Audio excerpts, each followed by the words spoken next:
घरफोडी चोरी करणारा आरोपी जेरबंद, 37,560 रुपयांचा मुद्देमाल हस्तगत। सदर सूचनेप्रमाणे पोलीस निरीक्षक सतीश शिंदे, स्थानिक गुन्हे अन्वेषण शाखा यांनी स्थानिक गुन्हे अन्वेषण शाखेकडील सहाय्यक पोलीस निरीक्षक सिकंदर वर्धन व स्टाफ यांचे एक पथक तयार करून घरफोडीचे गुन्हे करणारे संशयित इसमांची माहिती काढून त्यांच्यावर कारवाई करण्याकरिता आदेशित केले होते। त्या अनुषंगाने 12/2/2024 रोजी स्थानिक गुन्हे अन्वेषण शाखेकडील सहाय्यक पोलीस निरीक्षक सिकंदर वर्धन यांच्या पथकामधील पोलीस नाईक सोमनाथ गुंडे यांना त्यांच्या बातमीदाराकडून एक इसम घरफोडी करून मिळालेले सोने, चांदी, मोबाईल विक्री करण्याकरिता मिरज ते अंकली जाणाऱ्या रोडवरील नवीन पुलाजवळ येणार आहे अशी खात्रीशीर बातमी मिळाली।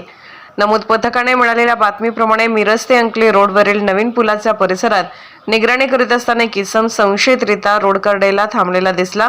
त्याच्या बातमीप्रमाणे संशय आल्याने सहाय्यक पोलीस निरीक्षक सिकंदर वर्धन पथकाने इसमास पळून जाण्याची संधी न देता त्यास ताब्यात घेऊन त्याचे नावगाव विचारता त्याने त्याचे नाव बाणसेरकर उर्फ सागर टेगर पवार, वय 21 वर्ष, राहणार मराठी शाळेजवळ गुंडेवाडी, तालुका मिरज, सांगली असे असल्याचे सांगितले। सहाय्यक पोलीस निरीक्षक सिकंदर वर्धन यांनी त्यास अंगझडतीचा उद्देश कळवून पंचांसमक्ष अंगझडती घेतली असता त्याचे पॅन्टचे खिशात सोन्या चांदीचे दागिने, मोबाईल मिळून आला। त्यास त्याच्या कब्जातील सोन्या चांदीचे दागिने, मोबाईल बाबत विचारणा केली असता त्याने उडवाउडवीची उत्तरे दिली। सहाय्यक पोलीस निरीक्षक सिकंदर वर्धन यांनी त्यास विश्वासात घेऊन त्याच्याकडे चौकशी केली असता त्याने सांगितले की त्याने मणेराजुरी येथे घरफोडी चोरी केली होती। सदरचे सोन्या चांदीचे दागिने त्यावेळी मिळालेली असल्याची कबुली दिली। सदर सोन्या चांदीचे दागिने, मोबाईल बाबत तासगाव पोलीस ठाण्याचा क्राईम अभिलेख तपासला असता वरीलप्रमाणे घरफोडी चोरीचा गुन्हा दाखल असल्याबाबतची माहिती झाली।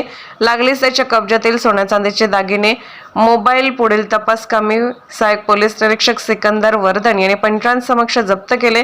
सदर आरोपी व जप्त मुद्देमाल तपासकामी पोलीस ठाण्याकडे वर्ग करण्यात आला असून पुढील तपास तासगाव पोलीस ठाणे करत आहेत।